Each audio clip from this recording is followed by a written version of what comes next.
I'm currently a senior here at ISU, and I'm studying fashion design and merchandising. So essentially what my research is, it's review of AI applications within the actual fashion industry. The way that I got into AI is because my minor is actually in technology. So since AI is currently being hugely incorporated, especially through ChatGPT and all that kind of stuff, I was just wondering in what ways is that being incorporated within the fashion industry. Some of the most fascinating things that I found is that right now designers are using AI to actually use into their designs. So for example, we do have AI Fashion Week that literally just started last year. So you can see some of their designs right over here. They made all of these clothes based on AI technology, and then the winner from the AI Fashion Week, they'll actually have their clothes being reproduced in live. So it's super cool. It's just super fascinating, and that's one of the most important things that I've actually learned from AI applications. I'm a graduate student. My name is Tony Monet. I'm currently in the Department of Economics, representing applied economics. It talks about testing a theory by John F. Mote that has to do with human rationality. So he postulated that given any scenario, human beings are rational.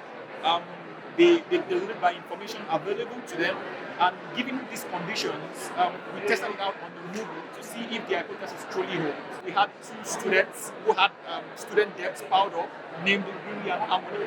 So they came together and they bought the shares of GameStop. My name is Faraj Patel. I'm from Teaching and Learning EDD, and I'm in my third year of the program. I'll graduate next year.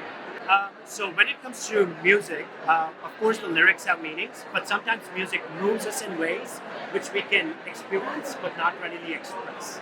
So what I'm trying to capture here is, especially when you're listening to hip hop, what do those movements mean for the processes of teaching and learning?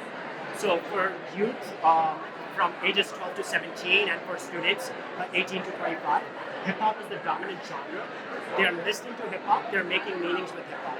But it's no secret that hip hop can be simultaneously empowering and disempowering. So classrooms really allow for a safer space in which meanings can be unpacked while using hip hop. Specifically, using the lens of new materialisms allows to unpack those movements. Why are students referring to one particular experience when they're listening to this song? How are they moving between different identities and different experiences?